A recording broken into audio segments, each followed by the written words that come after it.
John chapter 2, 1 to 10. యోహాను సువార్త 2వ అధ్యాయం 1 నుంచి 10 వచనాలు చూస్తున్నాం. And read it in English. There won't be a separate reading in Telugu. Please look into your Bibles. The reference should be given. John chapter 2, 1 to 10. On the third day there was a wedding at Cana of Galilee, and the mother of the Lord was there. And both the Lord and his disciples were invited to the wedding. When the wine ran out, the mother of the Lord said to him, "They have no wine." And the Lord said to her, "What business do you have with me, woman? My hour has not yet come." His mother said to the servants, "Whatever he tells you, do it." Now there were 6 stone water pots standing there for the Jewish custom of purification, containing 2 or 3 measures each. The Lord Jesus said to them, "Fill the water pots with water." So they filled them up to the brim, and he said to them, "Draw some now and take it to the head waiter." They took it to him. Now when the head waiter tasted the wine, water which had become wine, and did not know where it came from, but the servants who had drawn the water knew, the head waiter called the groom and said to him, "Every man serves the good wine first, and when the guests are drunk, he serves the poorer wine. But you have kept the good wine until now." You know, most of us know that this passage records the Lord Jesus' first public ministry of public miracle, turning the water into wine. మనందరికి తెలుసు యేసు ప్రభు తన బహిరంగ పరిచర్య ఇక్కడ start చేశారని, first miracle, మొదటి అద్భుత కార్యము ఇక్కడ జరిగించారని నాకు తెలుసు. There's a wedding in a place called Cana. Cana is about 15 kilometers north of Nazareth. కానా అనే స్థలంలో జరిగింది. కానా యెరూషలేముకు నజరేత్ కు ఉత్తరాన 12 మైళ్ళ దూరంలో ఉంటుంది. 15 కిలోమీటర్ల దూరంలో ఉంటుంది. So here in this wedding, they're into the wedding, they're into the celebration, and the wine runs out. వాళ్ళు వివాహం జరుగుతుంది, వేడుక జరుగుతుంది, అయితే ద్రాక్షరసం అయిపోయింది. In that culture, running out of wine meant a social disgrace. అలాంటి ఆ సంప్రదాయంలో, అక్కడ ఉన్నటువంటి పరిస్థితుల్లో, సాంస్కృతిక పరిస్థితుల్లో ద్రాక్షరసం అయిపోవటం అనేది ఒక రకమైనటువంటి అవమానం. People used to make comment for years to the newly married couple. This was, remind them of that. ఆ వివాహం అవుతున్న జంటని కొన్ని సంవత్సరాల పాటు వాళ్ళు ఎద్దేవా చేస్తారు. Additionally, in those days, the rabbis taught that wine is a symbol of special joy. So to run out of wine in a marriage is admitting that the bride and the groom are not happy. They also used to see it like that. అక్కడ ఉన్నటువంటి బోధకులు ఎలా చెప్పేవాళ్ళు అంటే, అక్కడ ద్రాక్షరసాన్ని సంతోషానికి సూచనగా చెప్పేవారు. ఒకవేళ ఆ వివాహంలో ద్రాక్షరసం అయిపోతే ఆ జంట సంతోషంగా ఉండరన్నట్టుగా భావించేవారు. కమింగ్ టు అవర్ అప్లికేషన్, మనము అన్వయించుకోవడానికి, many of us at some point of our life we have gone through this Cana moment. మనలో కూడా, మన జీవితాల్లో కూడా కొన్ని సందర్భాల్లో మనము ఈ కానా పరిస్థితుల్లో మనం ఎదుర్కొంటాం. A place where your wine runs out, you don't have any options, you can't think of any solutions. మన జీవిత పరిస్థితుల్లో కూడా ద్రాక్షరసం అయిపోయినటువంటి పరిస్థితులు మనకు కనపడతాయి. Maybe it's a marriage that is going dry. ఒకవేళ అది మన వివాహంలో సంతోషం ఆవిరైపోవడం కావచ్చు. Or maybe it's a career that has suddenly stopped. మన కెరీర్ లో, మన ఉద్యోగ జీవితంలో అది ఆగిపోయినటువంటి పరిస్థితి కావచ్చు. Or a dream that has failed. You tried a lot but finally it failed. మన ఆశలు, కోరికలు, లేకపోతే ఆశయాలు అవన్నీ ఆగిపోవడం కావచ్చు. Or a body that is struggling with some disease. లేకపోతే మన శరీరంలో ఏదైనా రుగ్మత కావచ్చు, అనారోగ్యం కావచ్చు. In that emptiness, in that empty moment, what do we do? అటువంటి ఖాళీ పరిస్థితుల్లో మనం ఏం చేస్తాం? In these verses, we find a pattern of what we should do when our own wine comes up.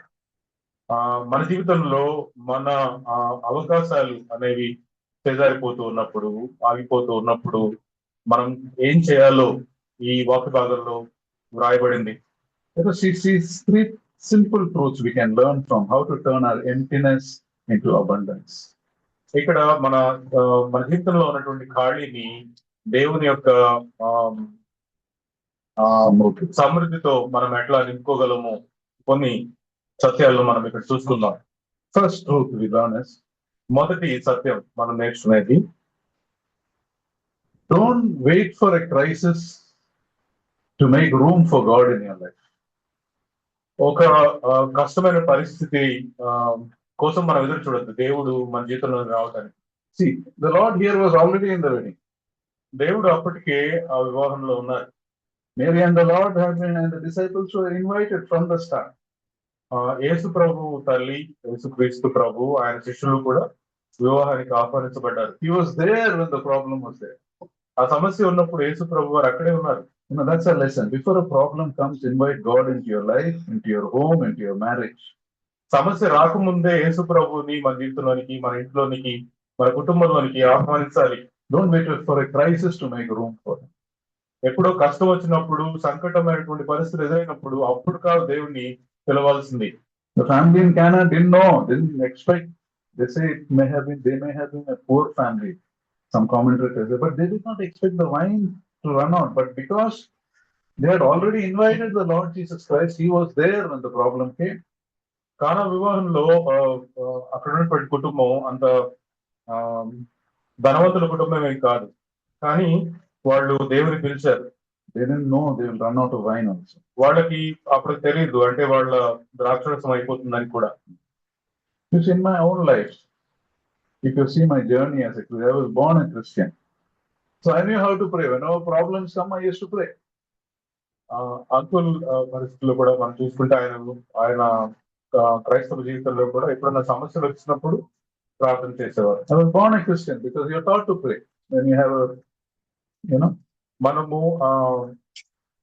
పుట్టుకతోనే క్రైస్తవులుగా ఉంటాం, లేకపోతే ఎప్పుడన్నా సమస్య వచ్చినప్పుడు ప్రార్థన చేయమన్నప్పుడు ఆయన అలా చేసేవారు. God was my emergency contact, not my daily companion. When problems come, go to God.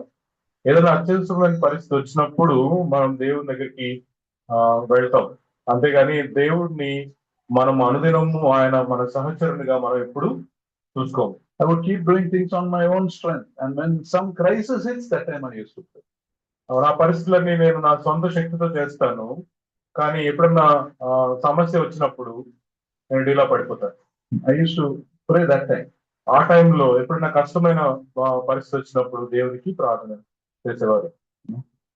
But slowly, as the Lord saved me, and as He drew me close to Him, He taught me to invite Him into the ordinary moments of life.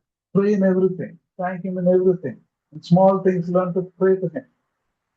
అయితే అన్న దేవునికి దేవునిలో విశ్వసించిన కొద్దీ ఆయన సమస్య వచ్చినప్పుడు మాత్రమే ప్రార్థన చేయడం కాదు, కానీ దేవునితో నడిచేటువంటి ఆ అనుభవానికి ఆయన ఎదిగినట్టుగా మనం చూస్తాం. But what do you want me to do in this thing? Lord, thank you for the good food I just enjoyed. దేవా, ఈ పరిస్థితుల్లో మీరు ఏం చేయాలని కోరుకుంటున్నారు? నేను అనుభవిస్తున్నటువంటి మంచి విషయాలను బట్టి మీకు వందనాలు చెప్పడం నేర్చుకున్నారు. Thank you for the people you have kept in my life. నా జీవితంలో మీరు ఇచ్చినటువంటి వ్యక్తులను బట్టి మీకు వందనాలు. As I remember, in small ways, I'm learning to thank God. దేవుడు తనకు గుర్తు చేసిన కొద్దీ ప్రతి చిన్న విషయంలోనూ ఆయన దేవునికి కృతజ్ఞతాస్తులు చెప్పడం మొదలు పెట్టారు. And I began to notice something different happening to my life. అయితే ఆ సందర్భాల్లో తన జీవితంలో చాలా వేరుగా జరగటం ఆయన గమనించారు. I experienced more peace. ఎక్కువ ఎంతో శాంతి, సమాధానం ఆయన కలిగి ఉండటం గమనించారు. I was not getting worried easily. చింతపడటం చాలా తక్కువైంది. I never used to react as I used to react badly before. I used to react, right? The reaction became less. అంతకుముందు తప్పు విధంగా ప్రవర్తించినట్టు, లేకపోతే ప్రతిస్పందించినట్టుగా ఇప్పుడు ప్రతిస్పందించడం లేదు. And When big problems come, I was not fearful like before because I felt safe. Because God was already with me. అంతకుముందు ఉన్నట్టుగా ఇప్పుడు ఒకవేళ చాలా పెద్ద కష్టాలు, శ్రమలు, ఇబ్బందులు వచ్చినప్పుడు అంతకు ముందు భయపడినట్టుగా ఇప్పుడు భయపడటం లేదు. ఎందుకంటే దేవునిలో ఉన్నటువంటి భద్రతను ఆయన అనుభవించగలుగుతున్నారు. He will take care. I just need to be right in His side. That's all I need to take care of. నేను దేవుని ఎదుట సరిగా ఉండాలి. ఆ విషయాల్లో ఏదైతే తప్పుగా జరుగుతున్నాయో వాటిని దేవుడు చూసుకోగలడు అన్నటువంటి ఆ విశ్వాసంలోనికి అన్న ఎదిగారు. You see, when facing a crisis, there is a huge difference between calling a stranger and calling on a friend who is always with you, right? ఒకవేళ శ్రమ వచ్చినప్పుడు మనము ఎవరో తెలియని వారికి మనం కాల్ చేసే బదులు మనకు అన్ని తెలిసినటువంటి, మన గురించి అంతా తెలిసిన వ్యక్తిని అడగడం మేలు కదా. మన దగ్గర ఉండేది, మనకు చాలా సమీపంగా ఉండేటువంటి వ్యక్తికి మనం అడగడం మంచిది కదా. So that's the first rule. Don't wait for a crisis to make room for God in your life. ఏదో కష్టం వచ్చినప్పుడు దేవునికి మన తోటి వారిని మనము వేచి ఉండకూడదు. Second rule, రెండవ సత్యం ఏంటంటే, stop carrying the weight of your problems alone. God never asks us to solve our problems by ourselves. మన కష్టాల బరువుని మనకు మనమే మోసుకోవాలని అనుకోకూడదు. మన సమస్యల్ని మనమే పరిష్కరించుకోవాలని దేవుడు ఎప్పుడు కోరలేదు. Mary didn't panic. She didn't try to solve it by herself. She just said, they have no more wine. మరియ తల్లి తను కంగారు పడలేదు. తనొక్కటే అక్కడ ఉన్నటువంటి ద్రాక్షరస కొరతను పూరించాలని అనుకోలేదు. She took the problem just as it is to the Lord Jesus Christ. తనకున్న సమస్యని యేసు ప్రభు వారి దగ్గరికి తను తీసుకెళ్ళింది. So that's the second step. Stop carrying your weight alone. You don't have to. As believers, you are not meant to carry the weights of life alone. విశ్వాసులుగా మనకున్నటువంటి భారాలను, బరువులని మనకు మనమే మోయకూడదు. మనం దేవుని దగ్గరికి తీసుకుని వెళ్ళాలి. Whatever has run dry in your life, your finances, your health, your hope, bring it to Him honestly. మన జీవితంలో ఏదైతే ఎండిపోయినటువంటి పరిస్థితులు ఉన్నాయి, అవి ఆరోగ్యం కావచ్చు, ఆర్థిక పరమైనటువంటి పరిస్థితులు కావచ్చు, ఏమన్నా సరే అవి మనం దేవుని దగ్గర తీసుకుని రావాలి. There's an incident of a woman in church who was struggling with a marriage, but she didn't tell anyone her marriage was falling apart. ఒక స్త్రీ ఉంది, తన కుటుంబంలో తన వైవాహిక జీవితంలో ఉన్నటువంటి సమస్య ఎదుర్కొంటూ ఉంది, కానీ తను ఎవరికి చెప్పలేదు. She smiled every Sunday, tell everyone we are blessed. But she was inside, she was planning how to survive this marriage. తను సంఘంలో నవ్వుతూనే ఉంది, కానీ తన జీవితంలో తన లోపల నేను ఎట్లాగా దీన్ని ఎదుర్కోవాలి, దీన్ని తట్టుకోవాలి అని అనుకుంటూ ఉంది. She didn't depend on God also. తను దేవుడి మీద కూడా ఆధారపడలేదు. Then one day finally she just broke down one night and told the Lord, my marriage has no more life. Please help me. అయితే ఒక రోజున ఆవిడ తను మోకరించి దేవుని సన్నిధిలో ఒప్పుకుంది, దేవా నా కుటుంబంలో, నా వైవాహిక జీవితంలో జీవం లేదు, నాకు సహాయం చేయి అని ప్రార్థన చేసింది. Then she said slowly things began to change. అప్పుడు తన జీవితంలో పరిస్థితులు నెమ్మదిగా మారటం మొదలయ్యాయి. He later on testifies that the moment I stopped pretending and became honest with God, the healing started in my life. నేను ఎప్పుడైతే ఏ విషయంలో అయితే నేను కవర్ చేసుకోవటం మొదలు పెట్టాను, అది ఆపేసి నేను దేవుని దగ్గరికి వచ్చినప్పుడు పరిస్థితులు బాగవటం మొదలయ్యాయి అని తను ఒక సాక్ష్యం ఇచ్చింది. Sometimes a miracle doesn't start with a solution to your problems. It starts with an honest sentence from you. ఎప్పుడు కొన్నిసార్లు మన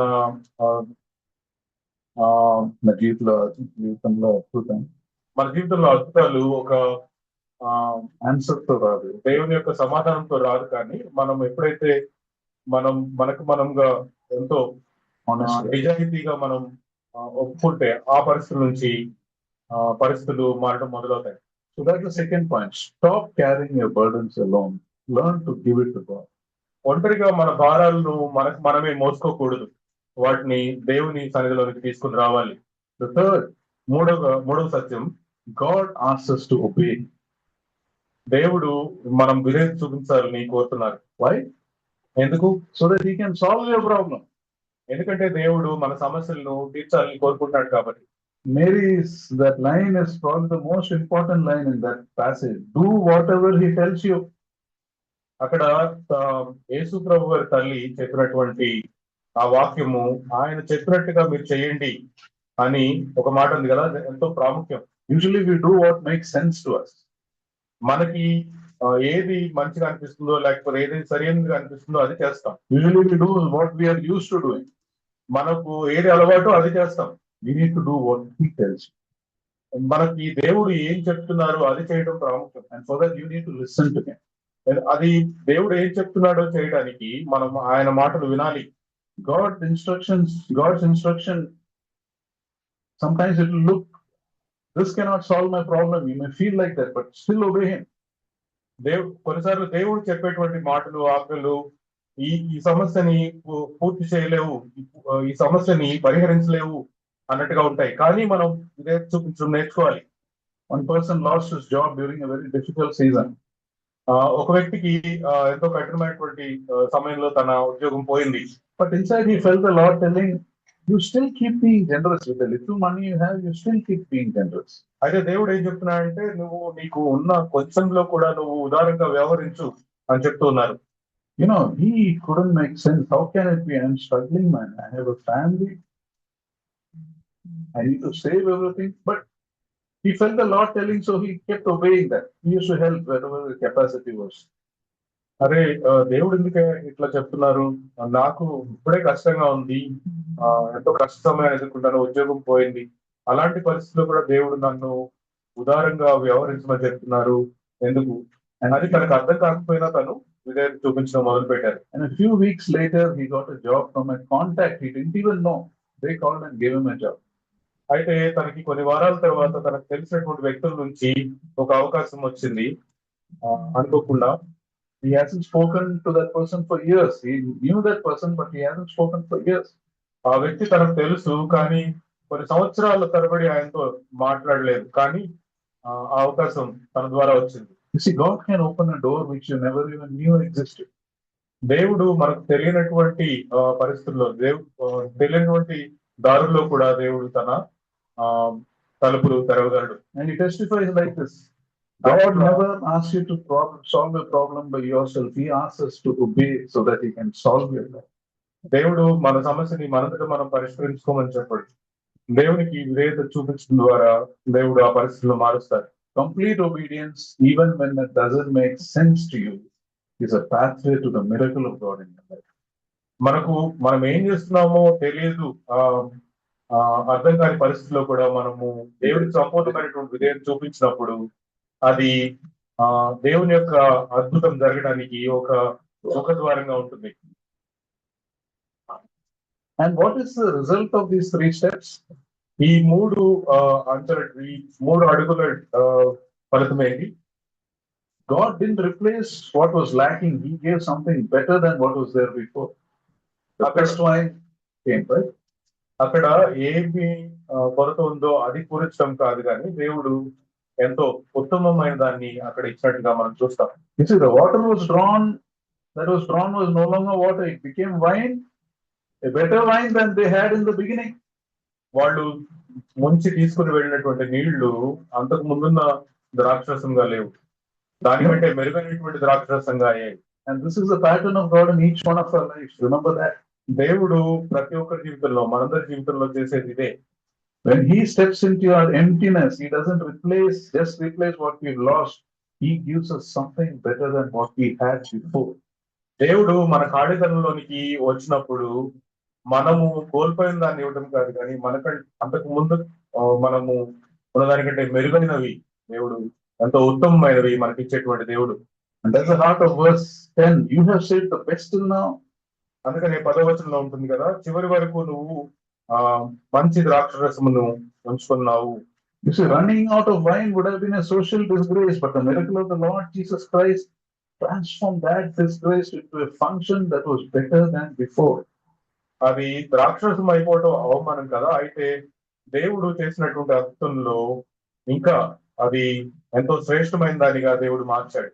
When God comes into our lives, things don't just go back to normal. It becomes better than the best you enjoyed. దేవుడు మన జీవితంలోకి వచ్చినప్పుడు పరిస్థితులు మామూలుగా అవు కానీ అంత అంత ముందు కంటే ఎంతో శ్రేష్టమైనటువంటి వ్యక్తులుగా పరిస్థితులుగా మనకు మారుతాయి. And by His grace, we become the best version of ourselves, better than what we ever were before. మనం దేవుడు మన జీవితంలోకి వచ్చినప్పుడు మనము మరింత శ్రేష్టమైనటువంటి వ్యక్తులుగా మనము ఎదుగుతాం. People look at us and say, how this person has changed. దేవుడు వ్యక్తులు మనం చూసినప్పుడు ఈ వ్యక్తి ఇలా ఎలా మారిపోయాడు అని అనుకుంటారు. There's a testimony of a couple whose marriage felt completely dry. They almost gave up on their marriage. ఒక కుటుంబం ఉంది, వాళ్ళ వివాహం పూర్తిగా ఎండిపోయినటువంటి స్థితిలో ఉంది. And they chose to invite God, and they were told to do things they never did for many years. అయితే అంతకు ముందు చేసినట్టుగా వాళ్ళు అంటే దేవుని ఆహ్వానించడం వాళ్ళు నేర్చుకున్నారు. అలాగే దేవుడు చెప్పినట్టుగా వాళ్ళు పనులు చేయడం మొదలు పెట్టారు. That means they were told to humble themselves. They were proud before, so they say you have to break down, you have to break yourself, be humble. They started obeying in small things. అంతకు ముందు వాళ్ళు ఎంతో గర్వంతో ఉండేవాళ్ళు, మిమ్మల్ని మీరు తగ్గించుకోవాలి, దీన మనసు కలిగి ఉండాలి, దీనత్వం కలిగి ఉండాలి చెప్పినప్పుడు ఆ విషయాల్లో వాళ్ళు మార్చుకోవడం మొదలు పెట్టారు. Then they were told, you forgive your old wounds. Don't talk about the past today. Don't talk about anything. Forgive the past wounds. అయితే గతంలో అయినటువంటి గాయాలను తిరిగి రేపుకోవద్దు, ఒకరినొకరు క్షమించుకోవడం నేర్చుకోవాలి. And then told them to start new habits, learn to appreciate each other, learn to be thankful.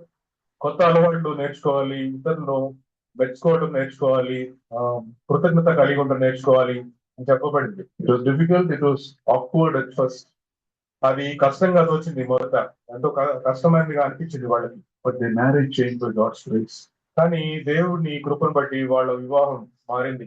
People who knew the tough times they went through said the same thing, like was told in this parable. This is better than the previous. అయితే వాళ్ళు వెళ్ళినటువంటి కఠినమైనటువంటి పరిస్థితులను చూసినటువంటి కొందరు తర్వాత వారి జీవితం మారడాన్ని బట్టి అంతకు ముందు కంటే వీళ్ళు ఎంతో శ్రేష్టంగా ఉన్నారు అని సాక్ష్యం ఇచ్చారు. This marriage is not a patched up version of the previous marriage. Sometimes we patch up, no? But you can see all the scars and all the patches. It is not like that. It's something richer than what they ever had before. కొన్నిసార్లు మనము ఏదైనా తిరిగిపోతే లేకపోతే cut అయితే వాటికి అతుకులు వేస్తాం కదా, అట్లా లేదు, ఎంతో శ్రేష్టమైనదిగా అది వారి వివాహం మారింది. This is totally new. That's what God does in our life. పూర్తిగా కొత్తగా మార్చబడింది. అదే దేవుడు మన జీవితాల్లో చేయగలడు, చేస్తారు. There is a young man who battled addiction for years. ఒక యవనస్తుడు ఏదో వ్యసనంలో తను చిక్కుకుపోయి ఉన్నాడు. His friends and families written him or wrote him out that this person will never change. వాళ్ళ బంధువులు వాళ్ళ స్నేహితులు అందరూ అన్నారు ఈ వ్యక్తి మారడు అన్నారు. Again, God changed him. God came into his mess. He honestly told the Lord, and God came into his mess, and he also obeyed some hard things. దేవుడు తను ఆ గందరగోళంలో చిక్కుముడి పడిపోయినటువంటి పరిస్థితుల్లో ఉన్నప్పుడు దేవుడు తన జీవితంలోకి వచ్చారు. తను కూడా దేవునికి విధేయత చూపించడం ప్రారంభించాడు. Today, people who knew the old him and see him now, they say, "We can't believe it's the same person." ఆయన్ని ఇప్పుడు చూసినటువంటి వ్యక్తులు పాత వ్యక్తికి ఇప్పుడున్నటువంటి కొత్త వ్యక్తికి అసలు కొంతనే లేదు అన్నట్టుగా. This is not self-improvement. ఇది మనమేదో వ్యక్తిత్వ వికాసం కాదు. It is a marriage of Cana happening in other places. ఇది కానా వివాహం వ్యక్తుల జీవితాల్లో ఎక్కడెక్కడ వేరు వేరు పరిస్థితుల్లో వేరు వేరు వ్యక్తుల జీవితాల్లో జరుగుతుందో అది మనం గమనించాం. It can happen in our own lives also. ఇది మన స్వంత జీవితాల్లో కూడా జరుగుతుంది. So when your wine runs out, what do? మన ద్రాక్షరసం అయిపోయినప్పుడు మనం ఏం చేస్తాం? When your marriage feels dry, మన వివాహం ఎండిపోయిన పరిస్థితిలో, when you are struggling financially, మనం ఆర్థికంగా కష్టపడుతూ ఉంటే, when you get a frightening diagnosis, మనం భయపడేటువంటి వైద్య పరీక్ష వస్తే, if the dreams you had is looking dead now, మనము మన ఆశయాలు అవన్నీ చల్లారిపోయినట్టు అనిపిస్తాయి. remember the pattern of the marriage you can. అయితే ఆ పరిస్థితుల్లో మనము కానా వివాహాన్ని గుర్తు చేసుకోవాలి. 3 things. 3 విషయాలను మనం జ్ఞాపకం చేసుకోవాలి. Don't wait for a crisis to make room for God in your life. మన కష్టాలు వచ్చినప్పుడు అప్పుడు దేవుణ్ణి ఈ చోటు ఇవ్వటం కాదు. Second, stop carrying your problems on your own. మన కష్టాలను మనంతటా మనమే మోసుకుంటూ వెళ్ళకూడదు. God never asks you to solve your problems on your own. మన పరిస్థితులు, మన కష్టాలను మనమే పరిష్కరించుకోవాలని దేవుడు ఎప్పుడు చెప్పలేదు. What does he ask? That's the third point. He asks us to obey him so that he can solve our problem. మనము దేవునికి విధేయత చూపించాలని ఆయన కోరుతున్నాడు. తద్వారా ఆయన మన కష్టాలను, మన సమస్యలను ఆయన పరిష్కరించగలరు. And you can see him change your emptiness into a blessing you never enjoyed before. అప్పుడు దేవుడు మన సమస్యని దేవుడు పరిష్కరించి ఒక ఆశీర్వాదకరంగా మారుస్తారు. మనం ఎప్పుడు ఊహించినటువంటి విధంగా. You see, the jars were ordinary. అక్కడ ఉన్నటువంటి ఆ పాత్రలు సాధారణమైనవే. The water was ordinary. అక్కడ ఉన్నటువంటి నీరు కూడా సామాన్యమైనదే. The people in this testimony were ordinary people also. అక్కడ ఉన్నటువంటి వ్యక్తులు సాధారణమైన వ్యక్తులు, like us, struggling, doubtful, uncertain. మనలాంటి వాళ్ళే. వాళ్ళు నమ్మడానికి ఆలోచించేటువంటి వ్యక్తులు. But when their obedience met the Lord Jesus Christ, the ordinary became extraordinary. ఎప్పుడైతే సాధారణమైన వ్యక్తులు దేవునికి విధేయత చూపడం మొదలు పెట్టారు, అక్కడ అసాధారణమైన పరిస్థితులు జరిగాయి. Whatever jar you're carrying, bring it to him. ఏ పాత్రనైతే మనం మోసుకుని వస్తున్నామో అవి దేవుని దగ్గర తీసుకుని రావాలి. Now, whatever God is still in the business of making you the best version of yourself. దేవుడు మనల్ని శ్రేష్టమైన వారిగా మార్చేటువంటి ఆ పనిలో ఉన్నారు. And there is a principle behind these words. Remember, you have kept the good wine till now. The principle is, as God's people, our best is always to come. What we face is going to be temporary. ఇది వరకు మంచి ద్రాక్షరసం ఉంచుకున్నారంటే అందులో ఒక సూత్రం ఉంది. మనము ఇంకా మరింత believers, మన వ్యక్తులుగా అంటే విశ్వాసులుగా మనం ఇంకా శ్రేష్టమైనటువంటి వ్యక్తులుగా మారేది ముందు ఉంది అన్న సూత్రం మనం గ్రహించాలి. Our best is also, the best blessings are also before us. అలాగే శ్రేష్టమైనటువంటి ఆశీర్వాదాలు కూడా మన ముందున్నాయి అని మనం గ్రహించాలి. Let's pray. Father, we thank you for this time that you've given us. Thank you for your word. Teach us, Lord, each one of us. May we have you in our lives. Maybe you not be a stranger in our life. You may call ourselves Christians, but usually only when crisis comes, when we don't have solutions. But teach us to involve you in every aspect of our life, so that we can access your peace, your joy. And when we face life, you are there with us, Lord. Thank you, Lord, that you're willing to be with us. Because, Lord, never face our struggles on our own when such a facility is given to us to bring everything to you. It was never your desire as believers that we should do things on our own wisdom, but lean on your wisdom. And teach us to be people of obedience. So much suffering we go through in life which we need not have gone through, because we did not show obedience to what your word tells us or what your will tells us. May we be wise, Lord, that when you tell us something, it is for our good and it is for our blessing. Thank you, Lord, that you're the one who changes us beyond what we can. You make us more than we can be, provided we trust in you, we depend on you. We thank you, we praise you, Master. In Lord Jesus' most precious name we pray. Amen. Now to him who is able to keep you from falling and to present you before his glorious presence without fault and with great joy, to the only God our Savior, be glory, majesty, power, and authority through Jesus Christ our Lord before all ages, now and forevermore. Thank you. God bless you.